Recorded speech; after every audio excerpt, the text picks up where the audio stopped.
Hi friends, मैं आप लोगों का इस चैनल के ऊपर फिर से स्वागत करता हूं। हमने यूथ कंपटीशन जो बुक के कंपटीशन के जितने भी क्वेश्चन हैं, ठीक है, जो प्रीवियस ईयर में पूछे गए क्वेश्चन है उससे हम हल कर रहे थे। और आज हम नेक्स्ट वीडियो को लेकर आए हैं, तो हम जितने क्वेश्चन कर लिए थे वहां से आगे हम करते हैं, ठीक है। तो आइए आज का वीडियो स्टार्ट करते हैं। फर्स्ट क्वेश्चन है हमारे पास, देखो। एक थर्मिस्टर में प्रतिरोध तापमान के मान को खालिस्तान गुणांक कहा जाता है। तो ये किस प्रकार रहेगा? थर्मिस्टर का तापमान गुणांक कैसा रहेगा कि मैंने आप लोगों को एक टेम्परेचर कोफिशिएंट पढ़ाया था, ठीक है। टेम्परेचर कोफिशिएंट में क्या रहता है कि टेम्परेचर के बढ़ने और घटने से क्या हमारा चेंजेस हो रहा है मटेरियल में, ठीक है। तो जो थर्मिस्टर रहता है, ये क्या रहता है, टेम्परेचर के बढ़ने से मतलब हमारा रेजिस्टेंस इसका घट जाएगा, तो क्या है, नेगेटिव टेम्परेचर कोफिशिएंट में आएगा। तो हमारा राइट आंसर कौन सा रहेगा? सी वाला राइट आंसर हो जाएगा, ठीक है। अब अगर इसको हम थर्मिस्टर के बारे में पढ़ते तो कैसा है, देखो। तापमान बढ़ने पर जिस पदार्थ की प्रतिरोधकता बढ़ती है उसका हम क्या रहेंगे, क्या बोलेंगे, पॉजिटिव टेम्परेचर कोफिशिएंट बोलेंगे, ठीक है। क्या है, टेम्परेचर बढ़ने पर टेम्परेचर के डायरेक्टली प्रोपोर्शनल रेजिस्टेंस है, उसका हम पॉजिटिव टेम्परेचर कोफिशिएंट कहेंगे, ठीक है। टेम्परेचर के बढ़ने से हमारा रेजिस्टेंस क्या हो रहा है, कम हो रहा, तो इनवर्सली प्रोपोर्शनल रहेगा, उसमें क्या रहेगा कि ऋणात्मक टेम्परेचर कोफिशिएंट कह लेंगे, ठीक है। और ये धनात्मक कैसा रहता है, जो चालक पदार्थ में रहता है, ठीक है। ये इलेक्ट्रोलाइट में, कुचालक में, ग्लास में और माइका में, रबर में इत्यादि, इसमें क्या रहेगा, हमारा टेम्परेचर कोफिशिएंट नेगेटिव रहेगा। तापमान बढ़ने पर जिस पदार्थ की प्रतिरोध ना घटती हो और ना बढ़ती हो, टेम्परेचर के बढ़ने और घटने से ना बढ़े और ना घटती हो, तो उसका उसको हम बोलेंगे जीरो टेम्परेचर कोफिशिएंट बोलेंगे, ठीक है। जैसे कि यूरेका हो गया, मैग्नीन हो गया, कांस्टेंट, ये इतनी पदार्थ जो इंपॉर्टेंट, जिसका हम रेजिस्टेंस बनाने के लिए यूज करते हैं, ठीक है। नेक्स्ट क्वेश्चन की मैं अगर बात करता हूं, तो नेक्स्ट क्वेश्चन है, एक विद्युत बल्ब का फिलामेंट टंगस्टन का बनाया जाता है। किसका बनाया जाता है? विद्युत बल्ब का फिलामेंट टंगस्टन का बनाया जाता है। किसका बनाया जाता है? टंगस्टन का बनाया जाता है। क्यों बनाते हैं, ये हमें पूछा है। The filament of A electric bulb is made of of tungsten because, किस कारण से? तो ये चीपेस्ट रहता, या फिर इसकी चमकीला होता है ज्यादा, या फिर इसका गलनांक अधिक होता है, या फिर इसका रेजिस्टेंस कम रहता है। तो जिसका गलनांक ज्यादा रहेगा उसको ही हम बनाएंगे, हीटिंग एलिमेंट के लिए यूज करते हैं हम उसको, ठीक है। फिलामेंट का यूज करते हैं क्योंकि इसमें मेल्टिंग पॉइंट अधिक होता है, इसलिए टेम्परेचर कोफिशिएंट इसका निम्न रहेगा। टेम्परेचर के बढ़ने और घटने से उसमें रेजिस्टेंस में कोई भी चेंजेस नहीं होगी, इसलिए फिलामेंट का हम यूज करते हैं, ठीक है। किसका बनाया है, इसका नाम याद रखना हमें, फिलामेंट टंगस्टन का यूज किया गया है, ठीक है। नेक्स्ट क्वेश्चन है, एक कंडक्टर के माध्यम में मध्य से प्रत्यावर्ती धारा गुजरती है, तब क्या होगा? कंडक्टर, जैसे एक कंडक्टर है, इसमें से अगर प्रत्यावर्ती धारा, ऐसी धारा इसमें से बह रही है, तो क्या होगा, ठीक है। यह समान रूप से कंडक्टर की धारा पर वितरित होगी, समान रूप से। फर्स्ट वाला ऑप्शन है। सेकंड वाला क्या है, कोर की तुलना में सतह के पास अधिक धारा रहेगी, ये एक्चुअल में रहता है, ठीक है। नेक्स्ट भी देख लेते हैं, कोर की तुलना में सतह के पास कम धारा होती है, सभी धारा कंडक्टर की कोर में होती है। तो ये हमारे पास राइट ऑप्शन रहेगा, बी वाला, ठीक है। क्या रहेगा इसमें? Portion of conductor near the surface carries more current as compare to core, ठीक है। कंपेयर में कोर में अधिक रहेगी, ठीक है। तो ये हमें याद रखना है। अगर नेक्स्ट हम क्वेश्चन देखेंगे, नेक्स्ट क्वेश्चन जैसे इसके बारे में थोड़ा सा देख लेते, देखो। जब किसी कंडक्टर में से अल्टरनेटिंग करंट फ्लो होती है, तो कोर की तुलना में सतह के पास अधिक धारा बहती है। धारा के वितरण के इस असमान प्रभाव को स्किन इफेक्ट कहते हैं हम, ठीक है। जब किसी कंडक्टर में डीसी करंट फ्लो होने पर कोर सतह, दोनों सतह धारा घनत्व समान होता है। स्किन प्रभाव केवल प्रत्यावर्ती धारा प्रवाहित होने पर होता है, तो इससे डीसी में ये नहीं होता है, ठीक है। डीसी सर्किट में नहीं रहता है, ठीक है। नेक्स्ट क्वेश्चन देखते हैं, विद्युत सुचालकता की प्रतिरोधकता से प्रभावित होते हैं, ठीक है, किससे? Resistivity of a electrical conductors is afforded by, तो ये हमें देखना है। तो ये हमारे पास D all of the above, इसमें क्या रहे कि प्रतिरोधकता किसके प्रभाव से, मतलब किससे प्रभावित होते हैं। तो प्रतिरोधकता किसी भी मटेरियल की टेम्परेचर से, प्रेशर से, कंपोजिशन, संगठन बोलते हैं, संगठन, जिससे प्रभावित होते हैं, ठीक है। इसको देखते हैं हम। किसी कुचालक की प्रतिरोधकता निम्न कारणों को पर प्रभावित रहती है। किनसे? इनके ऊपर निर्भर करती है। तापमान, दाब, पदार्थ के संगठन आदि। अतः प्रतिरोधकता पर उपरोक्त सभी कारकों का प्रभाव पड़ता है। किसका? अलग अलग कारकों का प्रभाव पड़ता है। ठीक है। अब हम देखेंगे इसमें next question. S O two में किस प्रकार का बंधन विद्यमान है? किस प्रकार का बंधन विद्यमान है? तो इसमें हमारा कौन सा बंधन रहेगा? आयनिक बंधन रहेगा। ठीक है। सहसंयोजी बंध इसमें पाया जाता है। ठीक। अब नेक्स्ट क्वेश्चन देखते हैं। निश्चित चार्ज से निकलने वाले बल की रेखाओं की कुल संख्या को कहा जाता है। निश्चित चार्ज से निकलने वाले, ठीक है, निश्चित एक चार्ज से निकलने वाले बल की रेखाओं की संख्या को हम क्या कहेंगे? तो इसको हम इलेक्ट्रिक फील्ड कहेंगे। किसको बोलेंगे? चार्ज से निकल रही है तो इलेक्ट्रिक फील्ड बोलेंगे। ठीक। The total number of lines of force emitting force certain charge is called as electric flux. ठीक है। जैसे ये चार्ज है, इससे चार और जो निकल रही है उसको हम इलेक्ट्रिक फ्लक्स बोलेंगे। ठीक है। चार्ज से जितने भी निकलेंगे उनको हम इलेक्ट्रिक फ्लक्स बोलते हैं। ठीक है। अब हम आगे बढ़ेंगे, नेक्स्ट क्वेश्चन को देखेंगे। एसआई प्रणाली द्वारा दिया गया थर्मोडायनेमिक तापमान के लिए एसआई चिन्ह निम्नलिखित में से कौन सा है? तापमान के लिए तो ये केल्विन हो जाएगा हमारा। ठीक है। हमारा एसआई जो 7 यूनिट है, ठीक है, फंडामेंटल यूनिट जिसमें 7 रहता है, तो इसमें कौन सा है हमारे पास? ये रहेगा जो टेम्परेचर के लिए केल्विन का यूज करता है। ठीक है। नेक्स्ट क्वेश्चन है। किस प्रक्रिया के तहत किसी सतह पदार्थ के मॉलिक्यूल्स के वास्तविक गति के कारण उत्पन्न ऊष्मा एक बिंदु से दूसरे बिंदु तक स्थानांतरित होती है? एक बिंदु से दूसरे बिंदु तक स्थानांतरित कैसे होगी, ये हमें दिया है। ठीक है। तो ये हमें इसको कन्वेक्शन के कारण रहते हैं। किसी प्रक्रिया के तहत किसी एक तरल पदार्थ से जो मॉलिक्यूल्स एक वास्तविक गति के कारण उसमें एक स्थान से दूसरे स्थान पर जाएगी इसमें। ठीक है। द्रव्य पदार्थ की ऊष्मा एक बिंदु से दूसरे बिंदु तक संवहन, जिसको कन्वेक्शन बोलेंगे। ठीक है, विधि द्वारा स्थानांतरित होते हैं। बॉयलर में पानी गर्म किया जाता है तो गर्म पानी ऊपर चला जाता है और ठंडा पानी अ, के सतह के पास आ जाता है। यह प्रक्रिया चलती रहती है जब तक कि पूरे पानी का तापमान सामान्य ना हो जाए। ठीक है।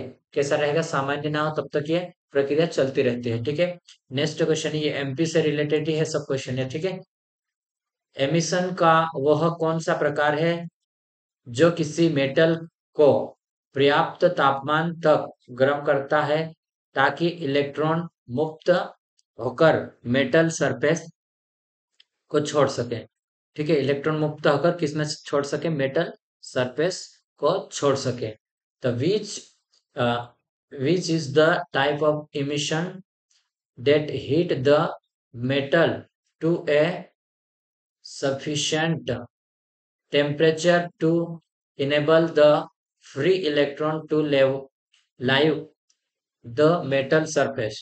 ठीक है। तो ये हमारे पास रहेगा थर्मिनिक एमिशन के द्वारा। किसके द्वारा?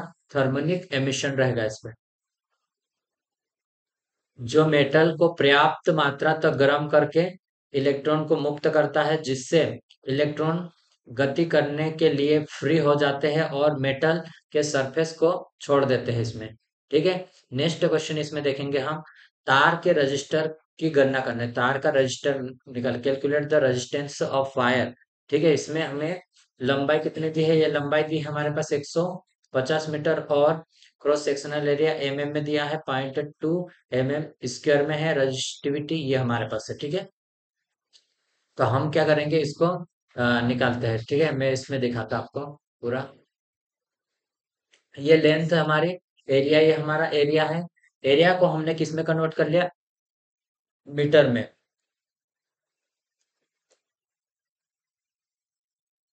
ठीक है। मीटर में कन्वर्ट करने के लिए हमने इसमें गुना करा। ठीक है। तो ये भाग भाग दे देंगे 1000 का, तो ये हमारा मीटर में कन्वर्ट हो जाएगा। रजिस्टिविटी है हमारे पास, और इस सूत्र में हम क्या करेंगे, इसका मान रखेंगे। ठीक है। क्या है ये? आर बराबर ये रो है और ये 1/L/A होगा। ठीक है, एल का मान कितना है, 150 है जो इसमें हमने रखा, और रजिस्टिविटी कितनी है, 50 × 10⁸ है, और बटे में हम 0.2 बटे ये रखा हमने, तो इसकी ये ऊपर भी चला जाएगा वापस। ठीक है, तो ये ऊपर आ जाएगा तो कितना हो जाएगा, 6 जीरो है तो 10⁶ भी इसको हम लिख सकते हैं। ठीक है, 10⁶ और 10⁸ माइनस की है तो ये माइनस हो जाएगा, माइनस के 10⁵ हो जाएगी। ठीक है, और ये हमारे पास रहेगा, तो ये हमारे पास कितना हो जाएगा, इसमें जीरो होगा ये भी, तो ये एक माइनस हो जाएगा, इससे एक माइनस हो जाएगा, तो हमारे पास ये बचेगी, हमारे पास देखो 50 × 15 हो जाएगी। ठीक है, तो इसको हम काटेंगे तो ये हमारे पास आ जाएगी, इसको 25 आया, तो 25 और 15 का गुना करें तो ये 375 हमारे पास रेजिस्टेंस आएगा। ठीक है, अब नेक्स्ट क्वेश्चन को देखेंगे हम कि a conductor has a conductance conductance current 6 ampere. How many electrons pass a fixed point on the conductor in 2 minutes? कितने मिनट, 2 मिनट के अंदर। ठीक है, 6 एम्पियर की उसमें करंट जा रही है, और 2 मिनट में कंडक्टर में एक निश्चित बिंदु पर कितने इलेक्ट्रॉन बहेंगे, ये हमें निकालना है 2 मिनट के लिए।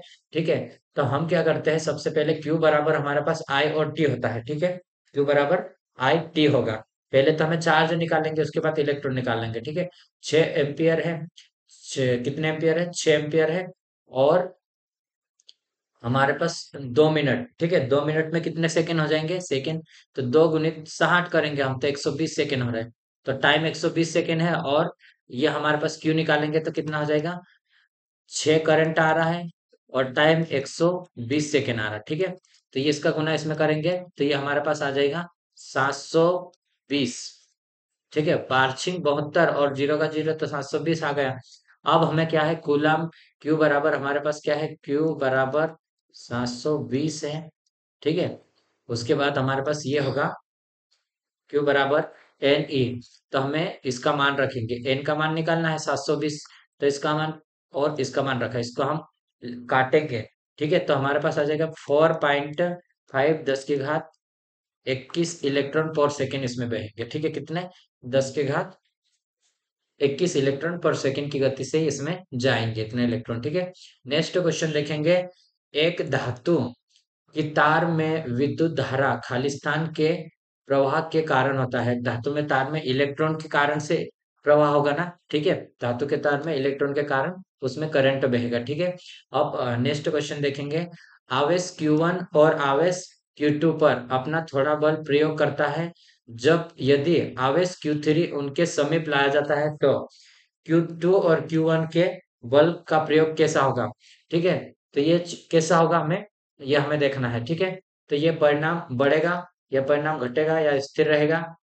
बढ़ेगा जब Q3 तथा Q1 के चिन्ह समान हो, और घटेगा जब, बढ़ेगा जब कैसे, क्योंकि जब इनके चिन्ह समान रहेगा तो बढ़ेगा। ठीक है, और जब अ, विपरीत होंगे तो क्या होगा, घट जाएगा। ठीक है, तो कौन सा हमारा आंसर रहना चाहिए, राइट आंसर रहना चाहिए हमारा, सी वाला आंसर राइट रहना चाहिए। कैसा रहेगा, इसमें समीप लाने की बात कर रहा है ना, एक ये है और ये टू रखा, और इसके समीप रहा है, तो ये हमारे पास एक स्थिर हो जाएंगे। ठीक है, कैसा स्थिर हो रहा है, किस प्रकार से हो रहा है देखते हैं हम। ठीक है, Q2 एंड Q1 को बल का प्रयोग स्थिर रहेगा, क्योंकि इसमें ये हमारे पास रहेगा। ठीक है, तो Q1 Q2 एंड डिस्टेंस के कारण, Q1 Q2 डिस्टेंस लगने वाला बल स्थिर रहेगा। Q3 आवेश समीप लाने पर Q2 पर लगने वाला नेट फोर्स परिणाम आवश्यक बदलेगा, परंतु केवल Q1 द्वारा लगा बल स्थिर रहेगा। इसका पूछा क्या था, देखो इसमें Q2 पर लगने वाला बल इसके द्वारा, तो ये हमारा सेम रहेगा, क्योंकि उसका थोड़ी ना बदलेगा, अगर वो रहता तो चेंजेस आते। ठीक है, नेक्स्ट क्वेश्चन देखते हैं, प्रकाश वर्ष निम्नलिखित में से किसकी इकाई है। प्रकाश वर्ष किसकी इकाई है, प्रकाश वर्ष किसकी इकाई है, ये दूरी की इकाई है। ठीक है, ये लंबी अधिक दूरी को मेजर करने के लिए उपयोग करते हैं। एक वर्ष में जितनी प्रकाश मीटर दूरी चलेगा उतनी रहेगी। ठीक है, प्रकाश वर्ष दूरी का मात्रक है। प्रकाश द्वारा एक वर्ष में चली गई दूरी को प्रकाश वर्ष कहेंगे। हम किसको बोलेंगे? चली गई दूरी को प्रकाश वर्ष कहेंगे। किसी आवेश को विद्युत क्षेत्र बल, किसी आवेश का विद्युत क्षेत्र बल इलेक्ट्रिक फील्ड स्ट्रेंथ तो क्या होगा? तो ये दूरी के वर्ग के साथ घटता है। कैसा? दूरी के वर्ग के साथ घटेगा। ठीक है। तो किसी आवेश को विद्युत क्षेत्र बल दूरी के वर्ग के साथ घटेगा। किसके साथ घट रहा है? ये दूरी के वर्ग के साथ घट रहा है। ये हमारे पास हो जाएगा। ये आ जाएगा दूरी के वर्ग के साथ। कैसा? मतलब ये जैसे जैसे दूरी हमारी बढ़ रही है तो हमारा फोर्स कैसा हो जाएगा? कम होगा। ठीक है, क्योंकि ये इन्वर्सली प्रोपोर्शनल है। अगर हम आवेश के इसको भी डबल करते, इसको भी डबल करते, तो ये दोनों क्या हो जाए? 2 गुणित 2 तो 4 गुना में बढ़ जाता है वो। ठीक है, इस प्रकार से ये अलग अलग रहेगा। नेक्स्ट क्वेश्चन हम देखेंगे कि देखो, जब 2A धारा एक तांबे की तार में 3 माइक्रो सेकेंड के लिए प्रवाहित होती है। कैसे 3 माइक्रो सेकेंड के लिए प्रवाहित होते हैं? तब उस दौरान इलेक्ट्रॉन का चार्ज कैसा होगा? इलेक्ट्रॉन का चार्ज इसमें देखना है। 1.6 गुणित 10 की घात -19 कूलाम तार के अनुप्रस्थ काट क्रॉस सेक्शन में प्रवाहित इलेक्ट्रॉनों की करीबन संख्या क्या होगी? तो ये हमें देखना है इसमें। तो इसमें इलेक्ट्रॉन की संख्या इसमें निकाल सकते, तो ये हमने पिछले पहले भी निकाला है, इसलिए मैं इसको ज्यादा नहीं कराऊंगा। ठीक है, बार बार इसको नहीं करवाता। ठीक, हम टाइम कोशिश करेंगे कि हमें कम समय में जो बार बार रिपीटेड क्वेश्चन है उसे नहीं लेंगे। ठीक, जिस तापमान पर किसी गैस का आयन शून्य हो उसको क्या कहेंगे? उसको हम बोलेंगे परम शून्य टेम्परेचर कहेंगे, एब्सोल्यूट टेम्परेचर कहेंगे। एब्सोल्यूट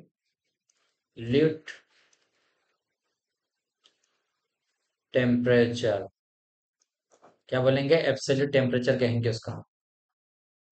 नेक्स्ट है 1 मीटर किसके बराबर होगा? तो 1 मीटर हमारा हो जाएगा 10 की घात 6 माइक्रोन के बराबर होगा। किसके? 10 की घात 6 माइक्रोन के बराबर होगा। तत्व जिनकी द्रव्यमान संख्या क्या है? तत्व जिनकी द्रव्यमान संख्या एक समान है परंतु भिन्न परमाणु संख्या है कहलाते हैं। तत्व जिनकी क्या है? द्रव्यमान की संख्या समान है परंतु भिन्न परमाणु की संख्या है। आइटम की संख्या कैसे है? भिन्न है। तो इसको बोलेंगे आइसोबार कहेंगे। हम इसको क्या बोलेंगे? आइसोबार कहेंगे। तत्व जिनकी द्रव्यमान संख्या समान है परंतु परमाणु की संख्या भिन्न है तो आइसोबार या संभारिक कहलाएंगे, समान वेट वाले रहेंगे। ठीक है, इसमें देखते हैं हम 178 वाला। हवा में ध्वनि का वेग लगभग कितना है? तो 10 की घात ये हवा में कितना रहता है यार? ये तो 330 मीटर पर सेकेंड रहता है ना हवा में, या इसके बीच में 32 तक रहता है। किस तापमान पर पानी का घनत्व अधिकतम होता है? तो पानी का घनत्व 4 डिग्री सेल्सियस पर सबसे अधिक रहता है। उसका आयतन न्यूनतम रहेगा। घनत्व सबसे अधिक रहेगा और आयतन इसका सबसे कम रहेगा। ठीक है, इनमें से कौन सा आदर्श गैस नोबल गैस नहीं है? तो हमारे पास इनमें से ब्रोमीन है जो नोबल गैस नहीं है। और आदर्श गैस बोले तो हीलियम हो गया, और ये एनी आर्गन, और ये है हमारे पास। इनका नाम आप याद रखना। ठीक है, ब्रोमीन द्रव्य में पाया जाने वाला धातु है, अपवाद है ये। ठीक है, विद्युत आवेश की इकाई क्या है? आवेश की इकाई है कूलाम। ठीक है, आवेश की इकाई कूलाम। क्यू बराबर होता है आई और टी होता है तो एम्पियर सेकेंड भी इसकी इकाई हो सकती है। ठीक है, किसी किसी तार की प्रतिरोधकता निर्भर करते हैं, किसी तार की प्रतिरोधकता निर्भर करते हैं पदार्थ के ऊपर निर्भर करेगी प्रतिरोधकता, और टेम्परेचर के ऊपर और संघनन पे ऊपर डिपेंडेंट करे, कंपोजिट ऑफ उसके ऊपर।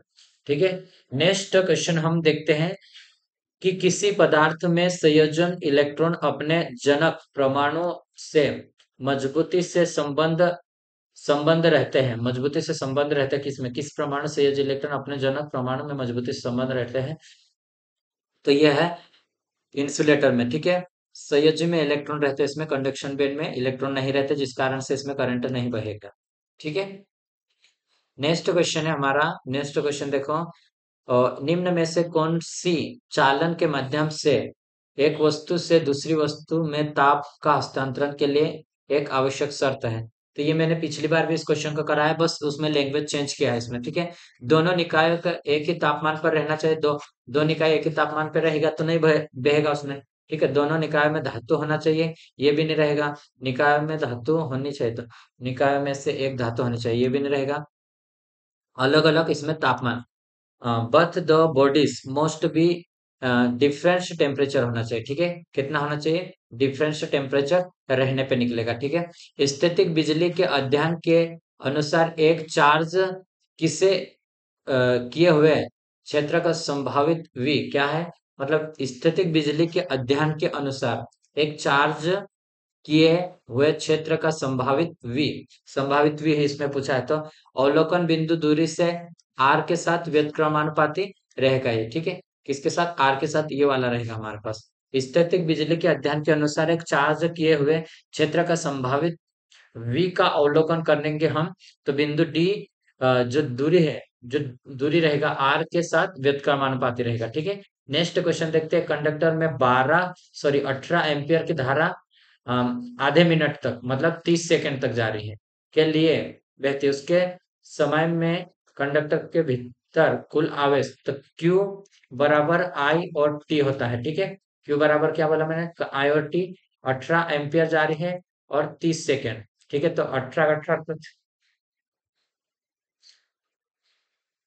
क्या हो जाएगा हमारे पास? इसमें गुना कर लेते हैं अपन, कितना? 18 का, या 18 में 3 का करें तो 0। 8 का रन 24 की 4, 2 हासिल, 3 एकम 3 और 5, तो ये हमारे पास रहेगी, ठीक है। सी वाला आंसर राइट रहना चाहिए, ठीक है। ये वाला है। एक कंडक्टर के प्रतिरोधक क्षमता से कंडक्टर के आर पार वोल्टेज ड्रॉप का अनुपात कितना होगा? वोल्टेज ड्रॉप का अनुपात, कंडक्टर के प्रतिरोधक के आर पार जो वोल्टेज ड्रॉप का अनुपात।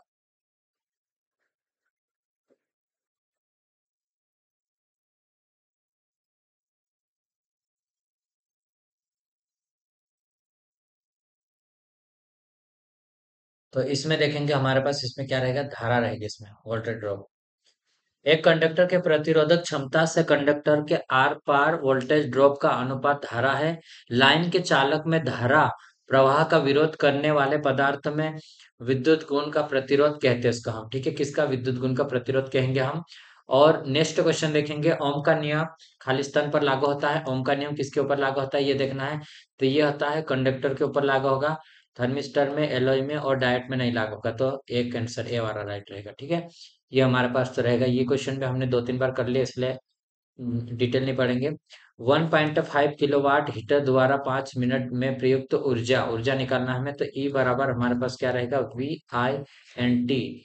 तो पावर कितने हमारे पास? 1.5 है और टाइप कितने? 5 मिनट की है, ठीक है। मिनट को हम क्या किस में कन्वर्ट कर रहे हैं? मिनट को हम कन्वर्ट करेंगे,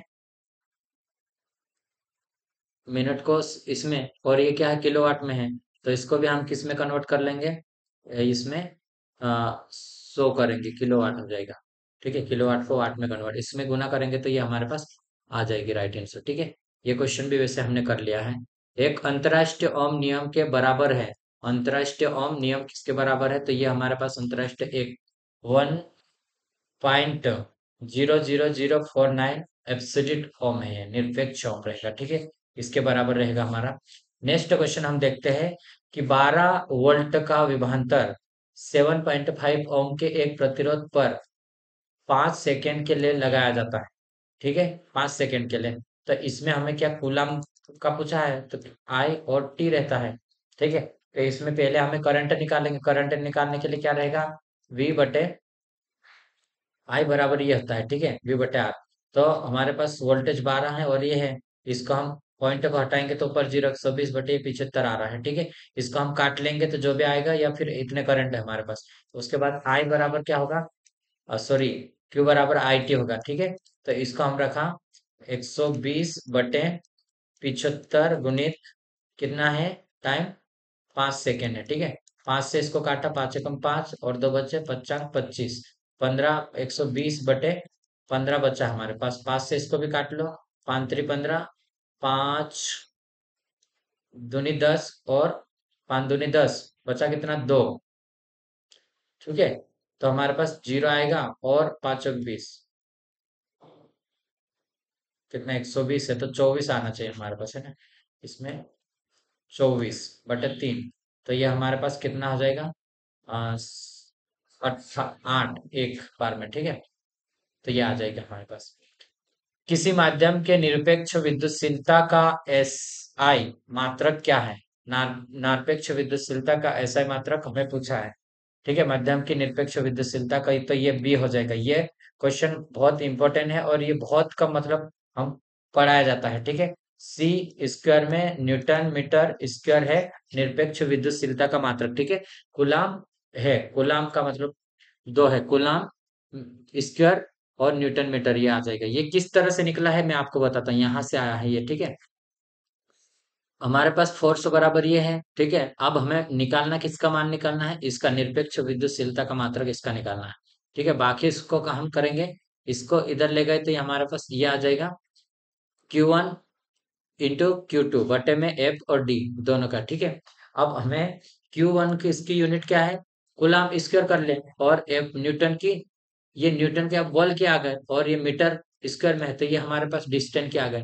तो इस प्रकार से रहेगा एब्सोल्यूट। इसका मान भी याद रखना, ये भी याद रखना, ये पूछता है डायरेक्ट। 8.854 इंटू 10⁻⁻12 फेरड पर मीटर होगा, 12 मीटर पर होगा। निरपेक्ष विद्युतशीलता का मात्रक होता है, निरपेक्ष विद्युतशीलता का मात्रक होता है unit of absolute permittivity. Unit of absolute permittivity बराबर क्या रहे, फेरड पर मीटर होगा, फेरड पर मीटर में होगा। ठीक है, निरपेक्ष विद्युतशीलता का मात्रक फेरड पर मीटर में होगा। एक 0 मीटर निम्न के बराबर होता है, जो 0 मीटर रहेगा न्यूटन। ठीक है, 1 न्यूटन मीटर किसके बराबर रहेगा, ठीक है, 1 न्यूटन मीटर किसके बराबर, तो ये हमारे पास हो जाएगा 1 जूल के बराबर होगा। किसके बराबर, 1 जूल के बराबर। 1 न्यूटन मीटर 1 जूल के बराबर होता है, किसके बराबर है, 1 जूल के बराबर। डब्ल्यू बराबर एफ और डी होगा हमारे पास। ठीक है, इसका मात्रक क्या रहेगा, एफ गुणित एफ का मात्रक गुणित डी का मात्रक रहेगा। ठीक है, तो ये हमारे पास हो जाएगा। आगे बढ़ते हैं हम, ये डबल डबल हमने क्वेश्चन कर लिए पिछले वीडियो में भी, इसलिए मैं ज्यादा इसको डिस्कस नहीं कर रहा हूँ। ठीक है, जल्दी जल्दी हम पूरा मतलब चैप्टर ही खत्म कर रहे हैं। ठीक, कोई विद्युत क्षेत्र रेखा समविभव सतह रहते हैं, समविभव सतह रहते हैं विद्युत क्षेत्र। ठीक है, तो ये हमारे पास रहेगा ऑलवाइज 90 पर डिग्री पर रहेगा विद्युत क्षेत्र रेखा समविभव पर। The field and equip potential surface, तो ये 90 डिग्री पे रहेगा। ये पूरा सरफेस के 90 डिग्री पर इक्विपोटेंशियल कितने, 90 डिग्री पे रहेगा। ठीक है, किस पे है, 90 डिग्री पे।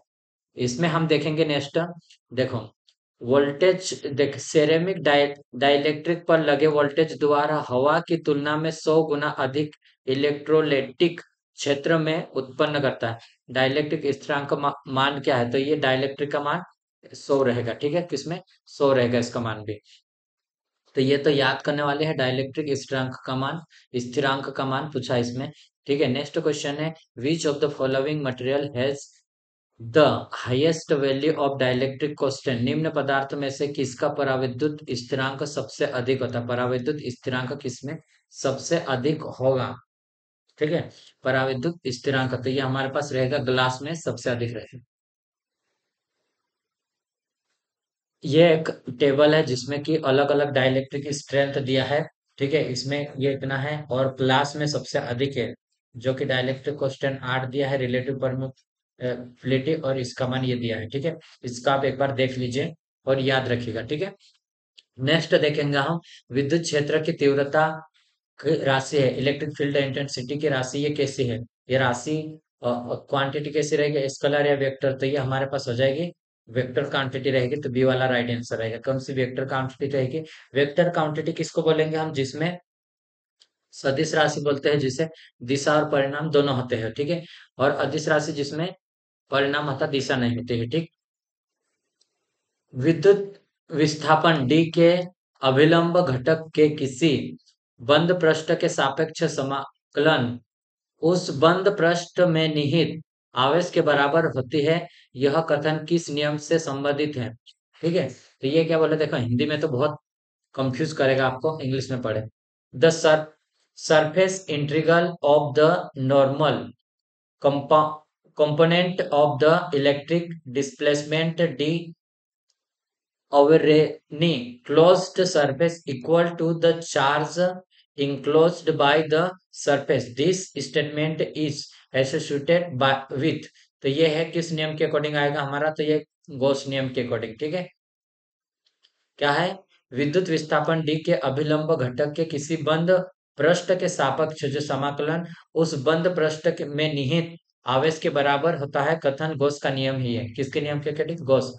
किसी आवेशित खोखले गोले के अंदर विभव का मान होता है, आवेशित खोखले गोले के अंदर विभव का मान कैसा होगा, ये हमें पूछा है। ठीक है, आवेशित गोले के अंदर इसका मान पूछा है, तो ये किसी आवेशित गोले के अंदर विभव का मान हमारा हमेशा मतलब ये सतह के बराबर रहेगा और सेम रहेगा। ठीक है, पूरे सतह पर। ठीक, किसी आवेशित गोले के अंदर विभव का मान खोखले गोले के अंदर विभव का मान सतह के आवेश के बराबर होता है यदि दो बिंदु बहुत छोटी दूरी पर स्थित हो तथा तीव्रता ई हो, तो स्पष्ट है कि किया गया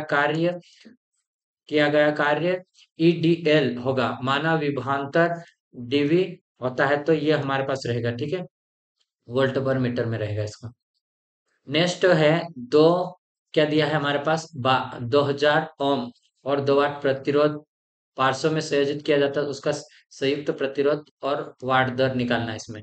ठीक है, तो ये हमारे पास हो जाएगा, कितना हो जाएगा, जैसे मैं इसमें ही बताता। ठीक है, ज्यादा लिखित को मैंने इसको मैं समझा रहा, ये वाला है। तो रेजिस्टेंस से तो हमारा क्या रहेगा, इसका आधा रहेगा क्योंकि ये सेम है, तो 2 से हम करेंगे तो 1000 आ जाएगा। ठीक है, 1000 ओम आएगा इक्विवेलेंट रेजिस्टेंस। अब हमारे पास क्या है, पावर है। पावर क्या रहेगी, पावर हमारे पास दोनों में 2 वाट है, प्लस में हम करेंगे 2 वाट, तो जुड़ जाएगी 4 वाट हो जाएगी। ठीक है, पैरेलल में हमारी पावर भी जुड़ेगी। ठीक, कितनी विद्युत की खपत होगी यदि 50 वाट और 15 लैंप एक छात्रावास भवन में प्रतिदिन 5 घंटे तक उपयोग किया जाता है? कितने घंटे तक? प्रतिदिन 5 घंटे तक यूज कर रहे हैं। ठीक है, कितने हैं, नंबर ऑफ लैंप 15 है और इनकी वाट रेटिंग 50 है। ठीक है, नंबर ऑफ हाउस कितने हैं, तो नंबर ऑफ हाउस हमारे पास होंगे 5। ठीक है, सिस्टम सप्लाई कितने हैं, 240 वोल्ट रहेगा हमारे पास। ठीक है, तो देखो टोटल हमारे पास वाट कितने हैं, पावर कितनी रहेगी, तो हम 15 और 20 में गुना करेंगे तो यह 750 वाट आ जाएगी। उसी प्रकार हम करेंगे इसमें क्या है, 5 आवर तक चल रहे हैं। ठीक है, तो उसको भी हम एक साथ भी कर सकते हैं या फिर इसमें यूनिट निकालते टाइम कर देंगे। ठीक है, पावर हमने ये निकाला। करंट निकालने के लिए ये है, करंट हमने कैसे निकाला, 750 पावर बटे वोल्टेज, यानी कि जैसे P बराबर होता है VI, तो इसमें से हम करंट निकाल ले। तो जनरली हमारे घरों में 240 वोल्ट तक आता है, तो इसको हम कटेंगे तो 3.125 एम्पियर आ जाएगी। कितने, 3.12 एम्पियर तक आ जाएगी हमारे पास ये। ठीक है, अब आगे देखेंगे हम, एक धातु के गोल कवच की त्रिज्या P है और आवेश Q है, तंत्र की विभव ऊर्जा क्या होगी, विभव पूछा है इसमें। ठीक है, तो ये भी हमें देखना है। ठीक, तो ये हमारे पास ये हो जाएगी। इसको एक इंपॉर्टेंट क्वेश्चन ये भी है, मोस्ट इंपॉर्टेंट, इसको भी ध्यान देना है। 1/2 CV² में रहता है। ठीक है, तो विभव ऊर्जा निकालना हमें, तो ये अलग अलग हमारे पास पोटेंशियल एनर्जी निकालने के लिए क्या है, CV², हमने क्या करा, सी का मान रखा, सी का मान Q बटे V हो जाएगा। ठीक है, किसके बराबर, Q बराबर CV होता है इसके आधार पे। ठीक है, सी का मान हमने इसमें रख लेंगे तो ये हमें Q, तो इससे ये कट जाएगा, तो एक बचेगा हमारे पास, ये कितना आ जाएगा, 1/2 Q और V आएगा। ठीक है, ये हमारे पास आएगा। अब हमने क्या रखा, V का मान रखा, V जो कि हमारे पास ये है, इसका मान इसमें रख लेंगे तो ये हमारे पास आ जाएगा। ठीक है, नेक्स्ट हम देखेंगे, इसमें डायमेंशन पूछा है, आपको डायमेंशन निकालना है इसमें। ठीक है, इसमें डायमेंशन किसकी बोला है, कि LMTI तंत्र के तार की प्रतिरोधकता रेजिस्टिविटी कितनी होगी। M द्रव्यमान है, L लंबाई है, T समय है और I धारा है। ठीक है, तो ये पूछा हमें, तो इसकी रेजिस्टिविटी का हमें डायमेंशन निकाल के बताना है। ठीक है, तो ये आ जाएगा हमारा। नेक्स्ट क्वेश्चन हम देखेंगे कि वोल्टता लगाने पर विद्युत क्षेत्र सदैव खालिस्तान से खालिस्तान तक होता है, कहाँ से कहाँ तक रहेगा। ठीक है, वोल्टेज तक लगाने पर विद्युत क्षेत्र कहाँ से कहाँ तक रहेगा हमारा, ये हमें पूछा है। ठीक है, तो विद्युत क्षेत्र हमारा कहाँ से कहाँ तक रहेगा, तो विद्युत क्षेत्र रहेगा, वोल्टेज रहेगा, विद्युत क्षेत्र सदैव धनात्मक से ऋणात्मक तक रहता है। ठीक है, विद्युत क्षेत्र एक वेक्टर क्वांटिटी है जिसकी दिशा जो क्षेत्र के में रखे जाने पर एक धनात्मक परीक्षण शुल्क पुष्ट दिया जाता है। दिशा में परिभाषित किया जाता है। इस प्रकार धनात्मक स्रोत चार्ज के बारे में विद्युत क्षेत्र की दिशा हमेशा धनात्मक स्रोत से दूर निर्देशित है और ऋणात्मक स्रोत चार्ज के बारे में विद्युत क्षेत्र की दिशा हमेशा ऋणात्मक रहेगी। ठीक है, तो ये इसके ऊपर डिपेंड करेगा। और क्यू केंद्र वाले एक खोखले आवेशित पतले धात्विक गोले के लिए गोलीय सतह पर बिंदु R पर विद्युत क्षेत्र का मान 0 है और Q से R के मध्य विभव कैसा रहेगा, तो ये हमारे पास विभव का मान कैसा रहता है, 0 रहेगा। सॉरी, विभव का मान हमेशा कांस्टेंट बना रहता है। ठीक है, विद्युत क्षेत्र कैसा रहेगा, 0 रहेगा, और ये इसका मान कैसा रहेगा, कांस्टेंट रहेगा। तो इसको भी ध्यान देना है हमें।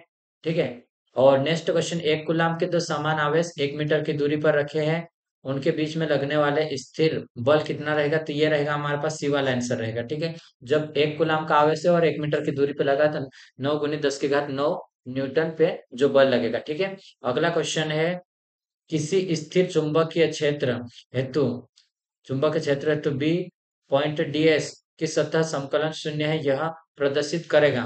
तो इसको हम देखना है, ये क्या प्रदर्शित करेगा, इससे हम देखना है। तो ये हमें किस नियम के अकॉर्डिंग प्रदर्शित, गॉस का लॉ प्रदर्शित करता है। ठीक है, इसका गॉस का नियम जो अभी अभी हमने इससे रिलेटेड क्वेश्चन भी देखे।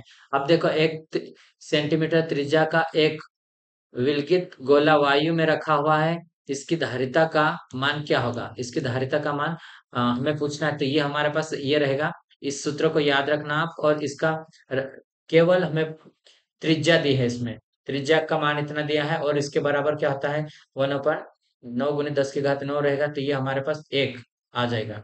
ठीक है, इसको हम करेंगे तो ये हमारे पास राइट आंसर आ जाएगा, ये वाला। ठीक है,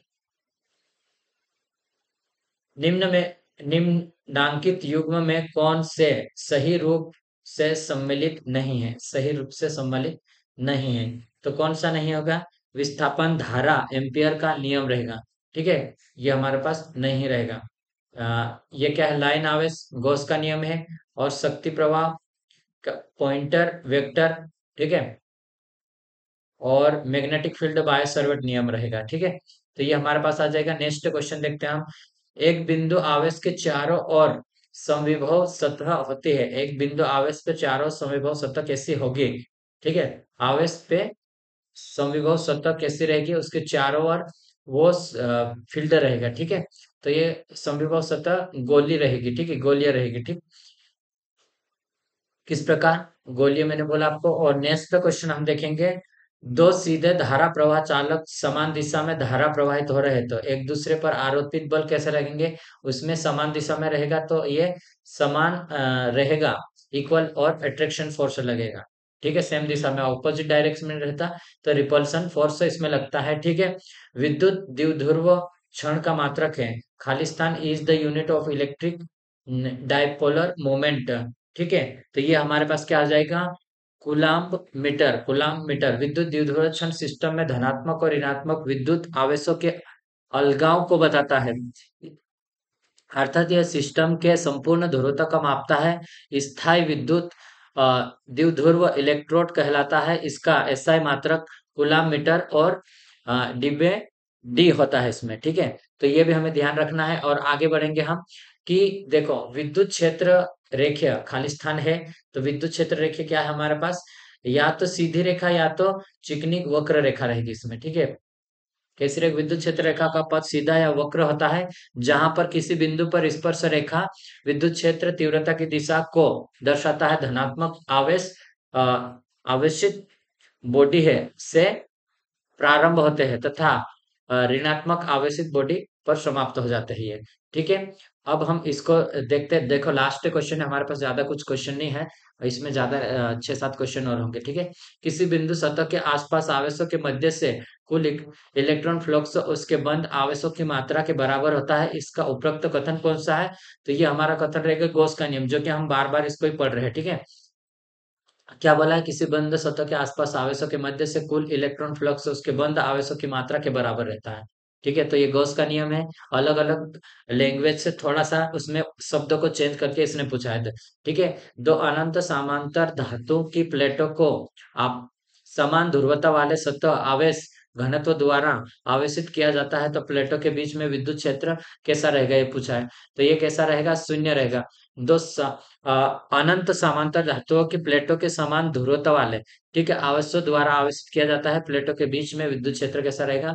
अ, इसमें अधिकतर शून्य रहेगा, ठीक है। चुंबक क्षेत्र के एक स्थिर आवेश पर खाली स्थान लगता है। स्थिर आवेश के ऊपर क्या लगेगा? तो उसके ऊपर कोई भी बॉल नहीं लगेगा। Stationary charge in a magnetic field expenses, तो इसमें क्या रहेगा? जी, कोई भी नहीं चार्ज रहेगा।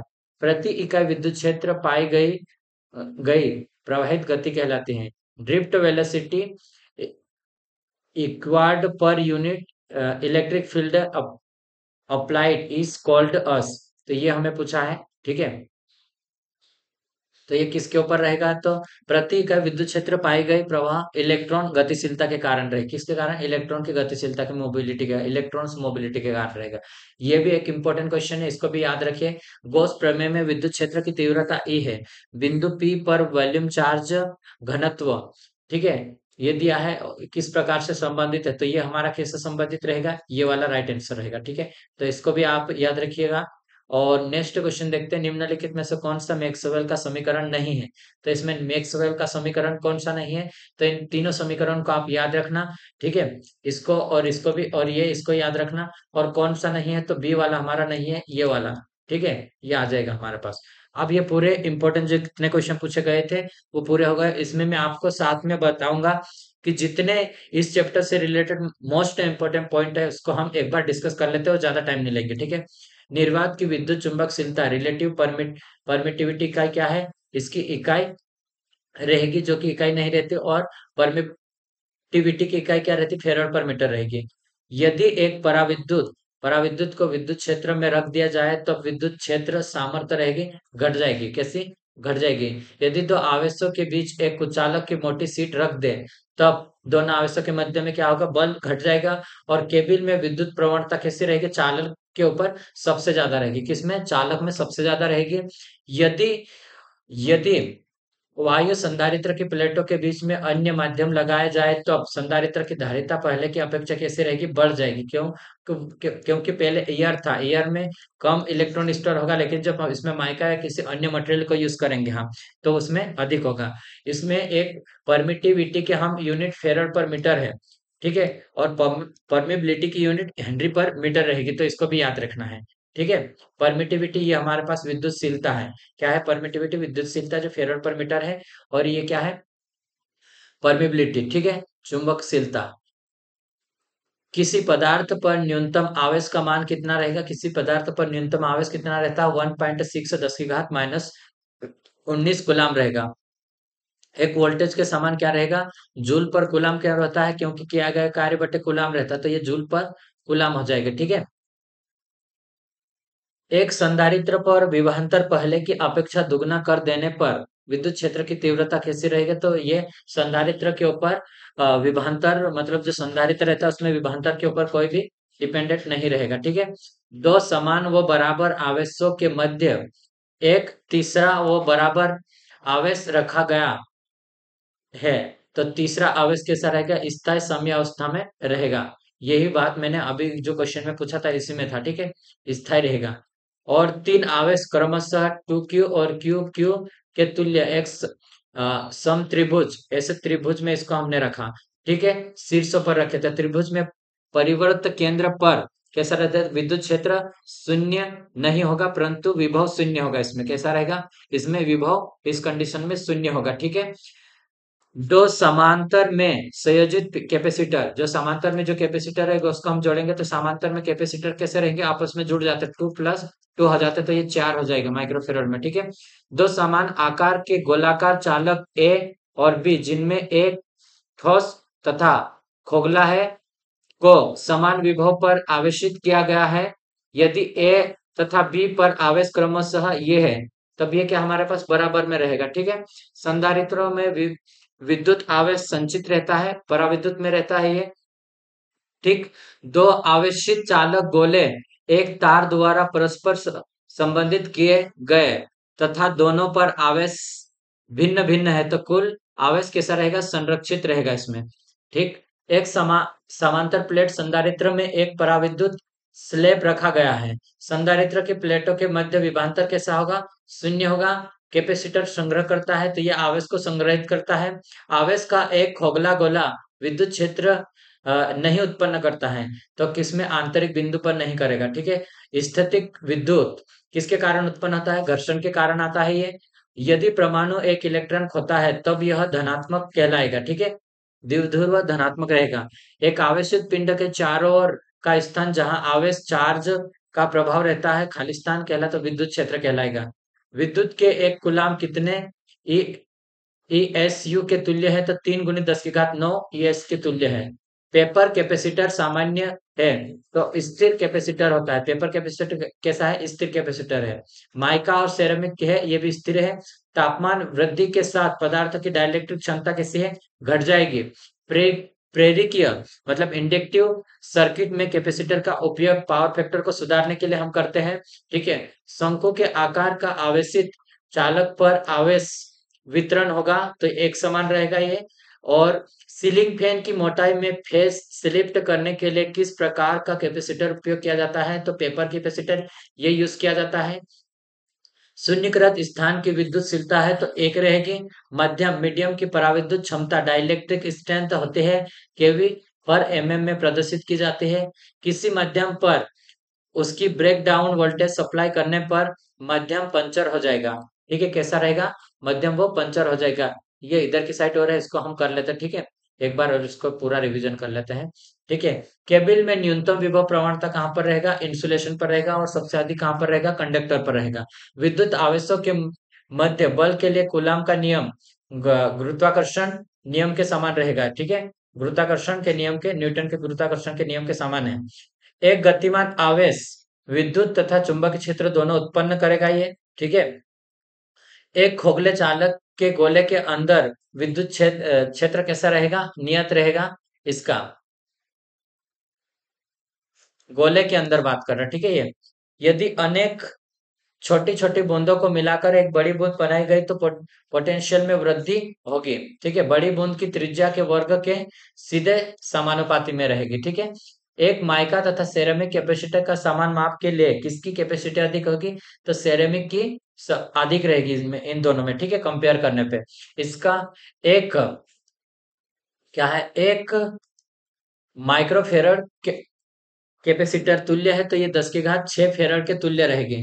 दो कैपेसिटर को समांतर में कैपेसिटी उनके श्रेणी में कनेक्शन की कैपेसिटी का 4 गुना होगा। इसका अर्थ है चार, दोनों कैपेसिटर समान है। ठीक है, समांतर में अगर हम जोड़ते हैं तो 4 गुना हो जाएगी। ठीक है, कैपेसिटर के गर्म होने के कारण लीकेज प्रतिरोध होता है इसमें।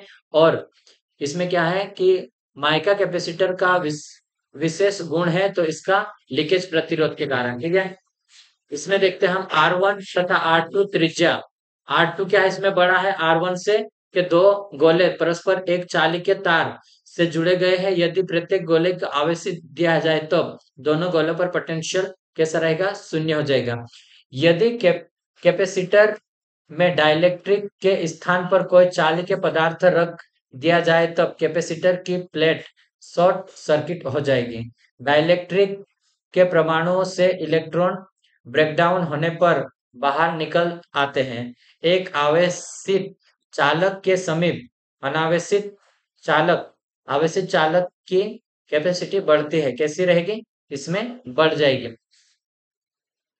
एक इलेक्ट्रोलिटिक कैपेसिटर कैसा है, केवल डीसी का पर प्रयोग किया जा सकता है, किसके ऊपर, डीसी के ऊपर। कैपेसिटर की कैपेसिटी प्लेटों की मोटाई पर निर्भर नहीं करेगी, ठीक है, उसके प्रभाव से कोई भी मोटाई से कोई प्रभावित नहीं होगा।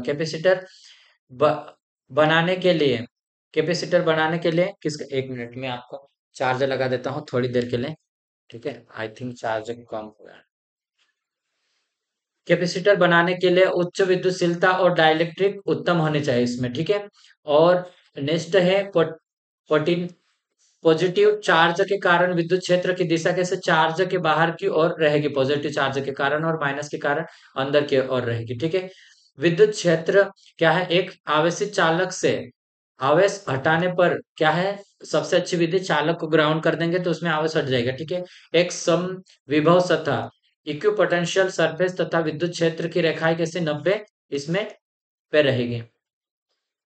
एक आइसोलेटेड आवेशित चालक पर आवेश चालक की सतह पर रहता है इसे, ठीक है। एक कैपेसिटर 5 वोल्ट से 0.12 कूलम चार्ज स्टोर करता है, इसकी धारिता किससे होती है, इसकी धारिता ये रहेगी हमारे पास, इसके अकॉर्डिंग हमने CV से निकाला इसको हम, ठीक है।